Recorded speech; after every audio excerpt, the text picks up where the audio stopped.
जोड़ेंगे और मेरे साथ महामंत्र के स्मरण के लिए अपना मानस तैयार करें।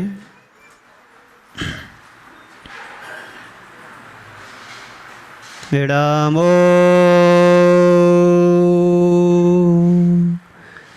अरिहंताणं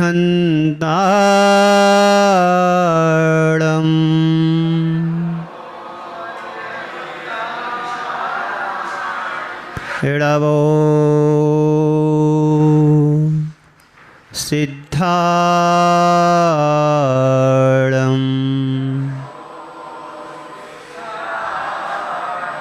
नमो आयर्याणं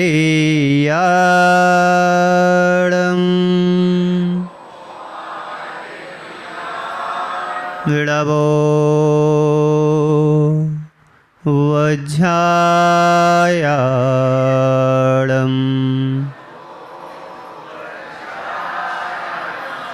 नमो लोये शब्दसाहोणं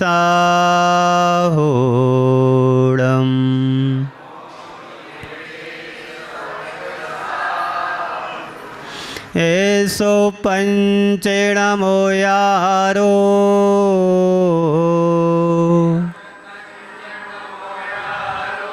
सब पावप्रणाशनो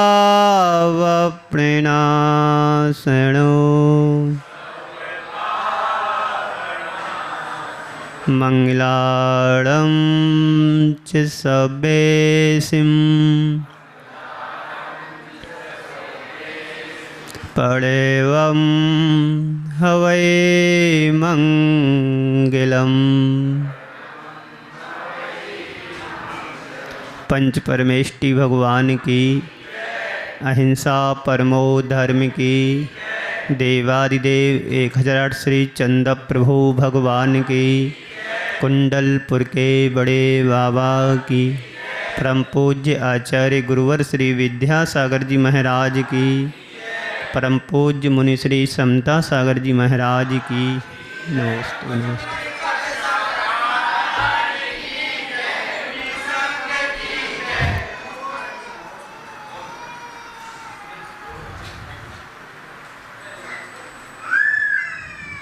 हम सभी पिछले एक माह से 16 कारण भावनाओं पर सुन रहे हैं। 16 कारण भावनाएं ऐसी भावनाएं हैं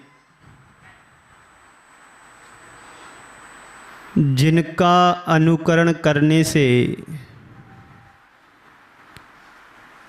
जिनको भाने से हमारे जीवन में बहुत बड़ा परिवर्तन आता है। जीवन को परिवर्तन करने के लिए, आत्मा को परमात्मा बनाने के लिए महापुरुषों को अपने जीवन का आदर्श बनाना पड़ता है। और जो महापुरुष होते हैं वह साधारण व्यक्ति नहीं होते, वो असाधारण क्षमता को लिए होते हैं। लेकिन ये बात अलग है कि उनका जन्म बड़े साधारण हुआ हो, लेकिन साधारण जन्म लेने के बाद उनके जीवन में असाधारण क्षमता आती है। तो वह कैसे आती है? तो आचार्य भगवंत कहते हैं कि ऐसी भावनाओं को भाते भाते उनके जीवन में तीर्थंकर जैसी प्रकृति का बंध हो जाया करता है। तीर्थंकर वह असाधारण क्षमता का धनी होता है जो 3 लोक में पूज्य माना जाता है। ऐसे महान पद पर प्रतिष्ठित होकर के वह साधारण व्यक्ति भी असाधारण क्षमता का धनी हो जाता है। वह पद जो हमें मुक्ति को दिलाने में सहायक होता है, वह पद जो तीर्थंकर जैसे महान पद को प्राप्त करके हम सबके लिए पूज्य माना जाता है। कल हमने 16 कारण भावनाओं में प्रवचन वात्सल्य भावना को सुना था। प्रवचन वात्सल्य भावना में यह समझा था कि व्यक्ति के जीवन में यदि वात्सल्य जैसा अंग होता है तो व्यक्ति सारे जगत में महान माना जाता है। महान इसलिए माना जाता है कि हर व्यक्ति उसका सत्कार करता है, हर व्यक्ति का वह सम्मान का पात्र बन जाता है। ऐसा प्रेम और वात्सल्य जो अंग है सम्यक दर्शन का एक विशिष्ट अंग माना जाता है। व्यक्ति इंसान के पुतले ते बहुत से दिखाई देंगे, लेकिन जो इसके साथ वात्सल्य और प्रेम व्यवहार जुड़ा होता है वह व्यक्ति इस संसार में महान माना जाता है। जो दूसरों को प्रेम देता है, दूसरों को वात्सल्य देता है, वही व्यक्ति संसार में सम्मान और सत्कार को प्राप्त होता है। और जिस व्यक्ति के जीवन में ये अभाव होता है प्रेम और वात्सल्य का, वह व्यक्ति कहीं पर भी सफलता को प्राप्त नहीं हो सकता है, मान और सम्मान का पात्र भी नहीं बन सकता है। वह व्यक्ति अपने जीवन से तो विफल होता ही होता है, लेकिन परमार्थ के क्षेत्र में भी पीछे रहता है। क्यों? क्योंकि उसके जीवन में वात्सल्य जैसा अंग अभी नहीं आया। वात्सल्य अंग हमें यही प्रेरणा देता है कि संसार के सभी प्राणियों के प्रति दया का भाव रखें, संसार के सभी प्राणियों के प्रति वात्सल्य का भाव रखें, संसार के सभी प्राणियों के प्रति अहिंसा का भाव रखें। दया और करुणा का भाव ही एक वात्सल्य अंग का ही रूप है। वात्सल्य अंग यदि प्रेम हमारे जीवन में आएगा तो हम संसार के सभी प्राणियों के प्रति स्नेह का भाव रख पाएंगे। स्नेह और आत्मीयता ये तभी आ सकती है जब हम सम्यक दर्शन से जुड़ेंगे, सम्यक दर्शन हमारे अंदर अवतरित होगा, सम्यक दर्शन हमारे जीवन में उत्पन्न होगा, तो ये सारी चीज़ें हमारे लिए सहज और सरल बनती जाएंगी। सरल और सहज भी तभी बनेंगी जब हमारे जीवन में सम्यक दर्शन आएगा। हम सभी 16 कारण भावनाओं को सुना। सबसे पहली भावना को सुना था कि दर्शन विशुद्धि। दर्शन विशुद्धि यदि 16 कारण में नहीं होती तो सारी भावनाओं कोई अपना महत्व नहीं होता। यदि वृक्ष है उसकी जड़ यदि मजबूत है तो उसके पत्ते डालियों की सारी वैल्यू है, कीमत है, उसका महत्व है। और जिस भावना की जड़ ही ना रहे तो सारी भावना ही उसका कोई महत्व नहीं होता है। कल हमने समझा था कि वात्सल्य तो ऐसा होना चाहिए कि दूध और पानी की तरह प्रेम और व्यवहार होना चाहिए, तेल और पानी की तरह नहीं। लेकिन हम कुछ स्वार्थों के कारण अपने वात्सल्य भाव को भी बदल देते हैं, प्रेम और व्यवहार को भी बदल देते हैं, आत्मीयता को भी बदल देते हैं। क्यों? कि संसारी प्राणी जहाँ स्वार्थ दिखता है वहाँ पर अपने रूप को भी बदल लेने में तैयार हो जाता है। लेकिन वात्सल्य भाव, प्रेम भाव संसार के सभी प्राणियों के प्रति होता है, लेकिन राग का भाव किसी एक ही व्यक्ति के लिए होता है। प्रेम संसार के समस्त प्राणियों के लिए हो सकता है, लेकिन राग तो एक ही व्यक्ति के लिए होता है। तो आचार्य श्री कहते हैं राग से बचो, प्रेम और व्यवहार को अपनाओगे तुम सर्वस्व सम्मान को पाएंगे। जो प्रेम और व्यवहार को अपनाता है वो सर्वत्र सम्मान को पा लेता है, उसका जीवन महान हो जाता है। प्रेम और व्यवहार, प्रेम और वात्सल्य ये व्यक्ति के जीवन का आधार माना जाता है। व्यक्ति के जीवन का आधार इसलिए माना जाता है कि सर्वत्र सम्मान को प्राप्त होता है। तीर्थंकर भगवंतों ने भी प्रेम और वात्सल्य को अपनाया था। भगवान महावीर स्वामी तो यही कह करके गए हैं कि संसार में तुम कहीं पर भी रहो, लेकिन तुम्हारे अंदर अंतरंग में यदि प्रेम पनप रहा है, वात्सल्य पनप रहा है, स्नेह पनप रहा है, तो तुम्हारे लिए ज़्यादा उपदेश देने की ज़रूरत नहीं। इसलिए कि उपदेश तो उसको दिया जाता है जो अभी कुछ भी नहीं जानता है, लेकिन जानने पर जो समझता नहीं है उसको उपदेश देना भी बड़ा कठिन होता है। ये वात्सल्य अंग सम्यक दर्शन का विशिष्ट अंग है। सम्यक दर्शन होने के बाद भी यदि वात्सल्य नहीं आया तो तुम्हारा सम्यक दर्शन अभी अधूरा ही माना जाएगा, क्योंकि दया प्रेम यदि व्यवहार तुम्हारे अंतरंग में नहीं है तो तुम्हारा सम्यक दर्शन अभी अधूरा है। उस सम्यक दर्शन को हम समझें, यह हमारा एक वात्सल्य जो अंग है, एक दूसरे को सौहार्द देने की भावना से, प्रेम और व्यवहार देने की भावना से। आपके समाज में बहुत बड़े उद्योगपति भी हैं, धनपति भी हैं, कुबेरपति भी हैं, लगी यदि उनके अंतरंग में ऐसा वात्सल्य जैसा भाव नहीं आता है तो उनका उद्योगपति होना, उन धनपति होना, कुबेरपति होना तभी सार्थक माना जाएगा जब तुम्हारे जीवन में विनम्रता आएगी, विनम्रता होगी, वात्सल्य होगा, स्नेह होगा, तो तुम्हारे साथ छोटे छोटे लोग भी जुड़ने को लालायित होंगे।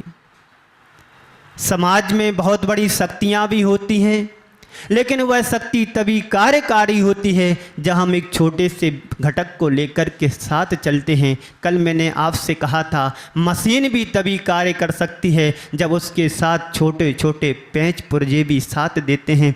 ऐसे ही समाज के बीच में बड़े बड़े व्यक्ति हुआ करते हैं, धर्मनिष्ठ हुआ करते हैं, लेकिन जब वह छोटे छोटों को साथ लेकर के आगे बढ़ते हैं तो वही समाज सम्मान और सत्कार के पात्र मानी जाती है। समाज के वरिष्ठ लोग तभी सम्मानीय माने जाते हैं जब छोटों को लेकर के साथ चलते हैं। मुझे एक उदाहरण याद आ रहा है, वह उदाहरण बड़ा महत्वपूर्ण है, आज के प्रसंग में बड़ा ही महत्वपूर्ण है।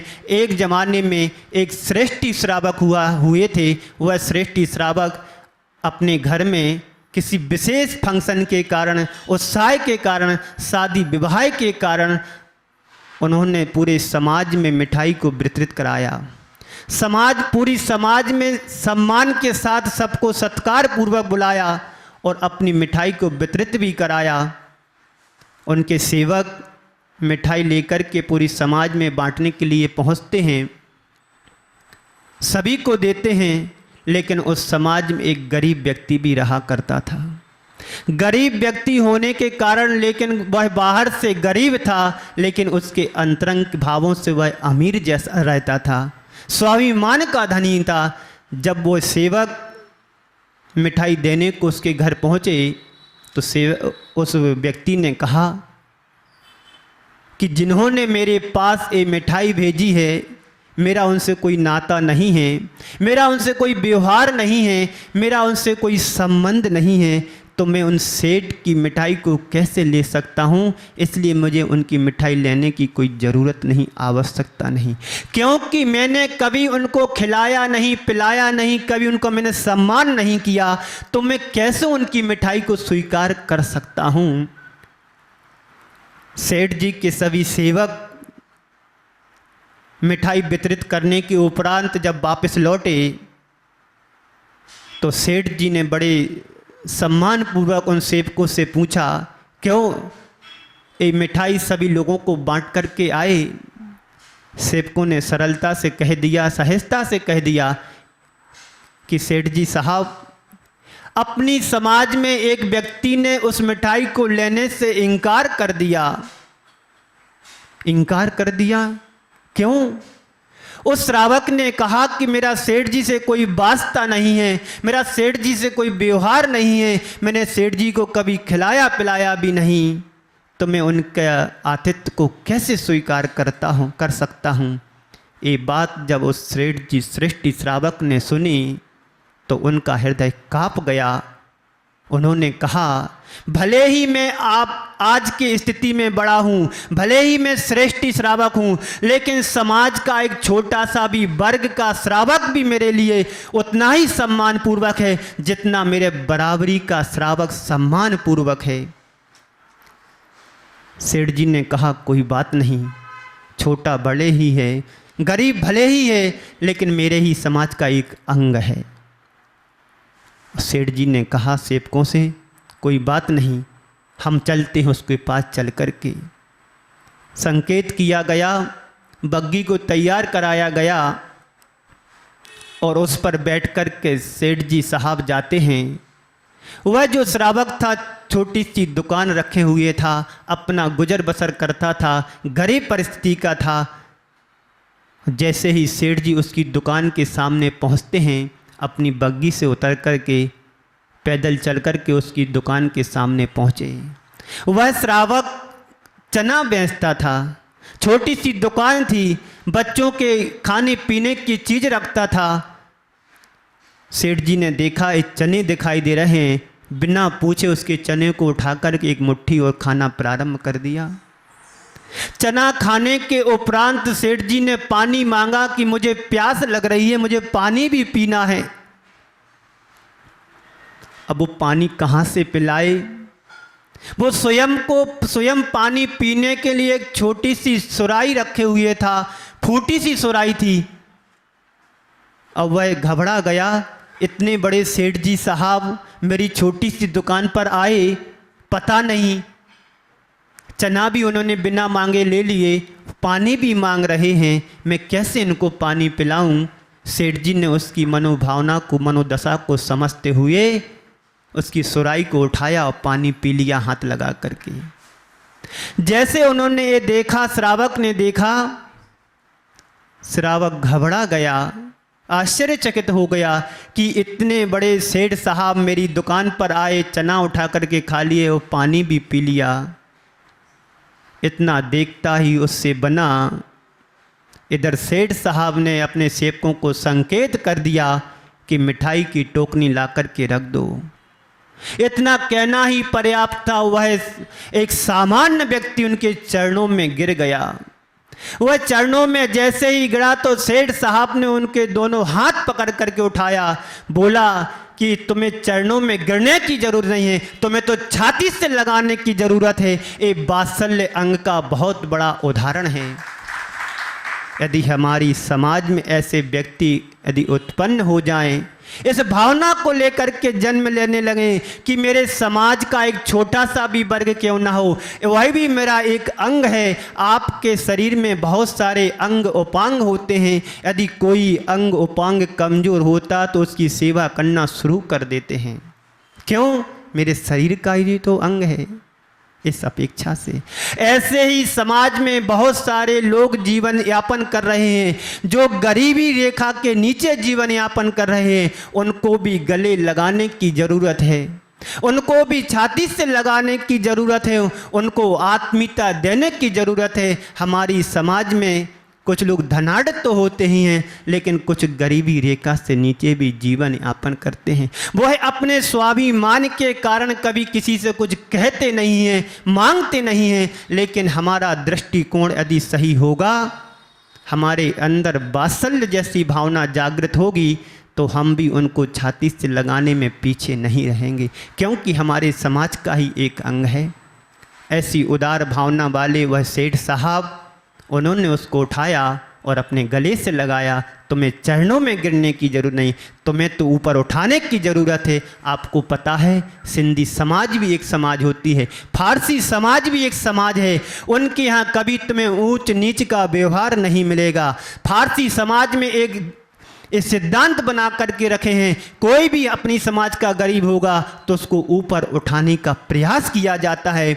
आप श्वेतांबर समाज को देखते हैं, उनके यहाँ गरीबी तो मिलेगी, लेकिन गरीब होने के साथ साथ उनकी समाज उनको अपने ऊपर बराबरी का दर्जा देते हैं। हमें शिक्षा लेना चाहिए। कहाँ से शिक्षा प्रेरणा मिलती है इसका महत्व नहीं, प्रेरणा क्या है ये बड़ी महत्वपूर्ण है। कौन प्रेरणा दे रहा ये महत्वपूर्ण नहीं है। हमें तो गुणग्राही दृष्टिकोण होना चाहिए। जहाँ से गुणों की प्राप्ति हो वह हमें कार्य करना चाहिए। गुण मिलते हैं तो हमारे अंतरंग का वात्सल्य मजबूत होता है, व्यवहार मिलता है, साधर्मी वात्सल्य मिलता है। समाज में यदि हम एक दूसरे के प्रति पूरक बन करके जिएंगे तो हमारी समाज कहीं से कमज़ोर नहीं मानी जाएगी।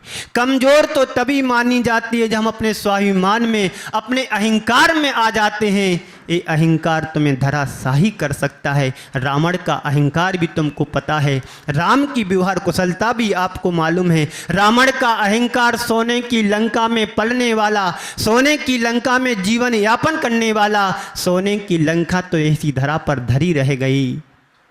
लेकिन राम का व्यवहार, राम का वात्सल्य, राम का भातृ प्रेम, राम का सद्व्यवहार, उसकी आत्मीयता आज भी इतिहास के पन्नों में अमर और अमिट बन गई।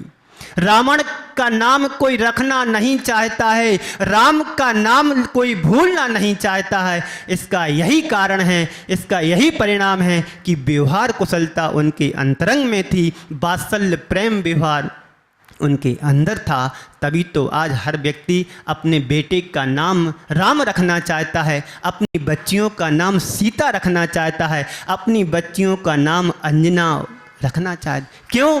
ये वात्सल्य प्रेम का एक उदाहरण है, वात्सल्य प्रेम व्यवहार का उदाहरण है। आत्मीयता यदि हमारे अंदर पनपेगी, जन्म लेगी, तो हमारा पूरा हिंदुस्तान भाई बन जाएगा। प्रेम और व्यवहार में इतनी ताकत है कि दुश्मन को भी हम अपने बस में कर सकते हैं। ये प्रेम और व्यवहार हमारे अंदर निश्चल पूर्वक होना चाहिए। कल कहा था प्रेम और व्यवहार तो ऐसा होना चाहिए जैसा एक गाय का बछड़े के प्रति होता है। एक गाय का बछड़े के प्रति जो व्यवहार होता है, वही प्रेम और व्यवहार हमारे साथ होना चाहिए। तभी तो हमारी समाज में बड़े से बड़े कार्य हो सकते हैं। आप सबको पता है आने वाले दिनों में पर्युषण पर्व आ रहा है। पर्युषण पर्व तो हर वर्ष आता है, चला जाता है, लेकिन यहाँ पर जो नए लोग आएंगे वो आपको पहली बार ही दिखाई देंगे। आप अपने व्यवहार कुशलता से सारे लोगों को कैसे हैंडल करेंगे, ये आपको सोचना है।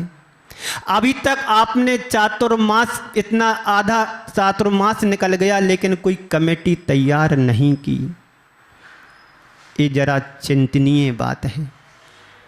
यदि आप कमेटी बना करके 25-50 लोगों को जोड़ लेते, नाम लिख लेते, तो तुम्हारा कुछ बिगड़ने वाला नहीं था, तुम्हारा इतिहास में नाम और अजर अमर होता। क्यों?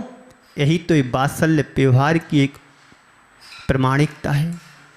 इससे सिद्ध होता है कि तुमने अपनी समाज को जोड़ करके नहीं रखा।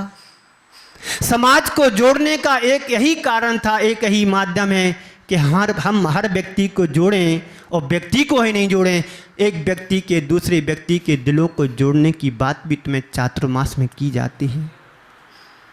चातुर्मास एक हमारे लिए बहुत बड़ा उदाहरण बन करके आता है। चातुर्मास हमारे लिए एक बड़ी शिक्षा देने के लिए आता है। प्रेम और व्यवहार यदि हमारे अंतरंग में है तो बड़े से बड़े कार्य हमारे लिए सरल हो जाते हैं। आने वाले दिनों में पर्युषण पर्व में आप सभी लोग कमेटी का निर्माण करें। 10 दिन के लिए सही, 4 महीने के लिए भले ना करें। आप व्यक्तियों को अपना कार्य सौंपेंगे, जिसको जो ड्यूटी बताएंगे वो कार्य करेंगे। आपको पता है महाराज श्री अपने प्रवचनों में प्रतिदिन कह रहे हैं कि शिविर लगना है, शिविर लगना है। समाज का शिविर तो लगता ही रहता हर वर्ष। बेनाडा जी भी आकर के यहाँ शिविर लगा देते, स्वाध्याय करा देते हैं। लेकिन जो पर्युषण पर्व का शिविर लगता है, ये साल भर की ऊर्जा को लेकर के आता है। जो यात्री आते हैं, जो शिवरार्थी आते हैं, जो मेहमान आते हैं, वो वर्ष में एक बार आते हैं। क्यों आते? इसलिए कि यहाँ पर 10 दिन जाएंगे तो जो हमें ऊर्जा मिलेगी, पूरे 1 साल उस ऊर्जा को यूज करेंगे। आपका फोन डिस्चार्ज होता है तो पिन देखते कहाँ पर है। क्यों? यदि मैं अपने फोन को यदि चार्ज नहीं करेंगे तो दिन भर कैसे काम चलाएंगे?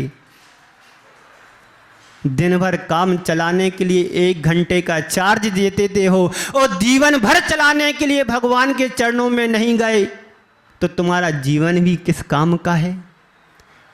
आपको पता नहीं इस जिंदगी की डिस्चार्ज, हमारी जीवन डिस्चार्ज होता चला जा रहा है, और हमें ये ध्यान ही नहीं है कि भगवान के चरणों में जाना चाहिए, गुरु के चरणों में जाना चाहिए, प्रभु के चरणों में जाना चाहिए।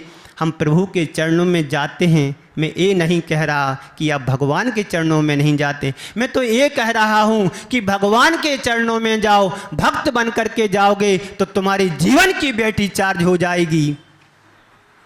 और जीवन की बैटरी को चार्ज करना है तो समरसता हमारे जीवन में आना चाहिए, मधुरता हमारे जीवन में आना चाहिए। मधुरता तभी आएगी जब हमारे अंतरंग में वात्सल्य जैसा गुण जन्म लेगा। आज पंडित आसाधर जी ने कहा है कि नाम का जैनी भी काम का होता है। ये मत समझना कि ये नाम का जैनी कुछ काम का नहीं है। पता नहीं कब वह व्यक्ति तुम्हारे काम में आ जाए। जहाँ पर तलवार काम नहीं करती वहाँ पर सुई काम कर जाती है। कल मैंने कहा था तलवार से काम नहीं चलता है तो सुई से काम कर लिया जाता है। इस समाज में भी दो तरह के लोग होते हैं, एक कैंची की तरह काटने के वाले होते हैं, एक सुई की तरह जोड़ने वाले होते हैं। हमें सुई की तरह बनना है, कैंची की तरह नहीं बनना है। काटना तो व्यक्ति को वैसा ही है, तोड़ना तो व्यक्ति को अपने आप ही है, लेकिन तोड़ने में कोई उपलब्धि नहीं, उपलब्धि तो जोड़ने में है। तोड़ काटने में उपलब्धि नहीं, उपलब्धि तो सिलने में है, जोड़ने में है। वात्सल्य अंग हमें, प्रवचन वात्सल्य अंग हमें यही सिखाता है, व्यक्ति को जोड़ना सीखें, तोड़ना नहीं। व्यक्ति के अंदर प्रेम व्यवहार यदि होगा तो सामने वाला सहजता से जुड़ता चला जाएगा। ये समाज बहुत बड़ी एक शक्ति मानी जाती है। इस समाज का संचालन कौन करता है? एक छोटा सा अंग तुम्हारे अंदर विद्वान है तो जुड़ते चले जाते, जुड़ते चले जाते, जुड़ते चले जाते। पूज्य गुरुदेव के अंदर यदि ये वात्सल्य अंग नहीं होता तो आज इतना बड़ा विशाल अंग संग तुम्हें दिखाई भी नहीं देता। ये आचार्य श्री का वात्सल्य अंग हम सबके लिए यही प्रेरणा देता है कि एक दूसरे के पूरक बनकर के चलेंगे, आगे बढ़ेंगे तो हमारा संग भी बढ़ता चला जाएगा और हमारी समाज का विकास भी होता चला जाएगा। विकास, समाज का विकास यदि हम सबको करना है तो वात्सल्य अंग से जुड़ना पड़ेगा। यह अंग हमें यही प्रेरणा देता है कि हम आगे बढ़ो और आगे इतना बढ़ो कि दूसरों को बढ़ाने में सक्षम हो सकें। अक्षम व्यक्ति को सक्षम व्यक्ति वही काम आ सकता है जिसके अंतरंग में एक वात्सल्य अंग पल रहा हो, जिसके अंतरंग में एक वात्सल्य भावना जन्म ले रही हो। वही व्यक्ति अक्षम को भी सक्षम बनाने में समर्थ होता है। तीर्थंकर प्रकृति ये पुण्य प्रकृति मानी जाती है। आप सभी पिछले दिनों से एक माह से इन भावनाओं को सुन रहे, आपने पूज्य महाराज श्री से 12 भावनाओं को सुना, कर्म सिद्धांत पर सुन रहे हैं, सारी बातों को समझ रहे हैं, लेकिन समझते समझते हम कहीं चूक कर जाते हैं तो वह बात पुनः हमारे जीवन में घर नहीं कर पाती है। पुनः हमें वही स्थान पर पहुंचना पड़ता है जहां से हमने यात्रा प्रारंभ की थी।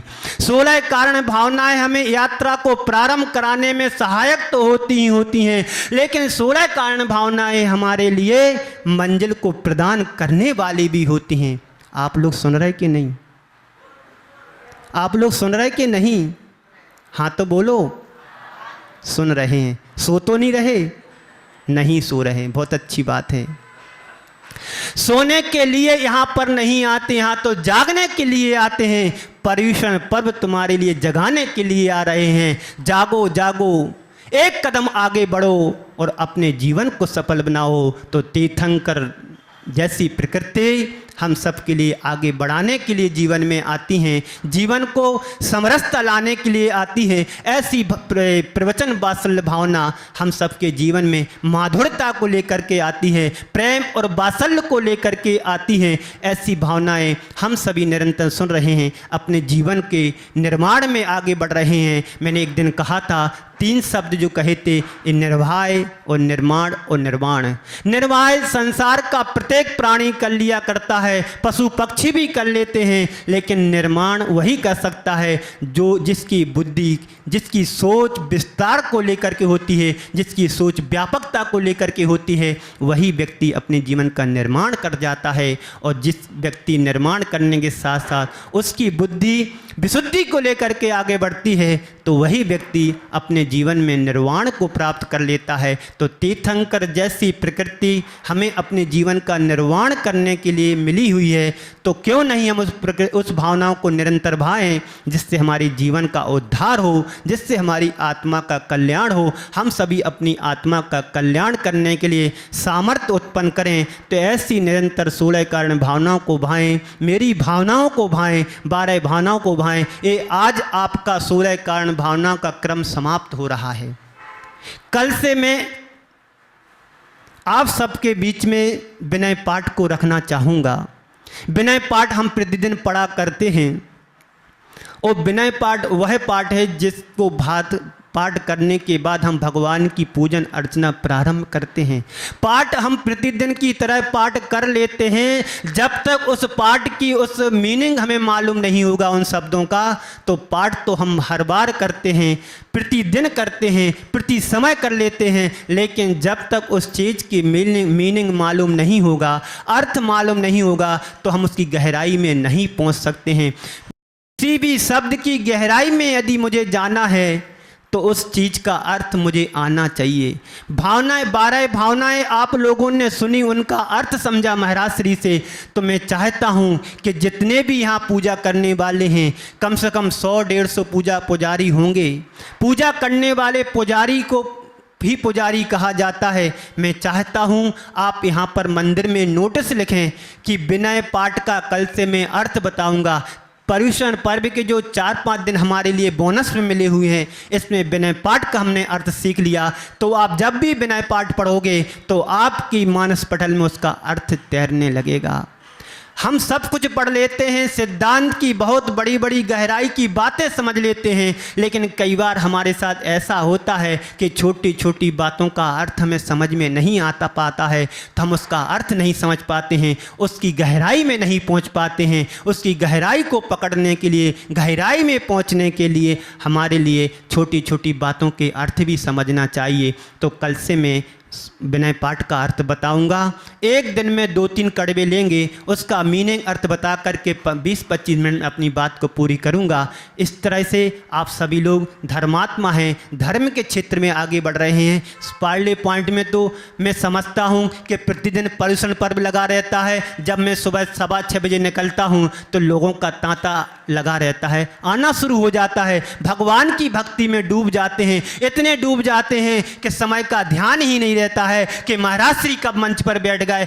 लेकिन ध्यान इतना भी नहीं करना कि अपने आप को भूल जाएं। लेकिन जब भगवान बनने की बारी आएगी तो हमें अपने शरीर को भी भूलना पड़ेगा, परिवार को भी भूलना पड़ेगा। लेकिन जब तक परिवार से जुड़े हैं, समाज से जुड़े हैं, राष्ट्र से जुड़े हैं, तब तक वात्सल्य भावनाओं को नहीं भूलना।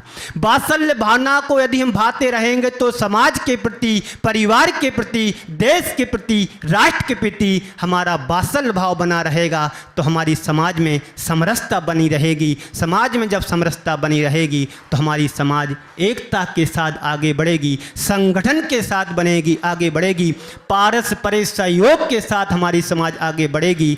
एक दूसरे को सहयोग देकर के हमारी समाज जब आगे बढ़ेगी तो हम भी एक दिन अपने जीवन में ऐसे उदात्त प्रकृति को, ऐसे उदात्त गुणों से भरी हुई प्रकृति को, पुण्य प्रकृति को, तीर्थंकर प्रकृति को भाने में हम सभी समर्थ हो सकेंगे। आप सभी का समय हुआ। इसी शुभ भावना के साथ मैं आप सभी को यहीं पर विराम देता हूँ। बोलिए परम पूज्य आचार्य गुरुवर श्री विद्यासागर जी महाराज की, परम पूज्य मुनि श्री समता सागर जी महाराज की जय। पूज्य मुनि श्री आ रहे हैं सागर।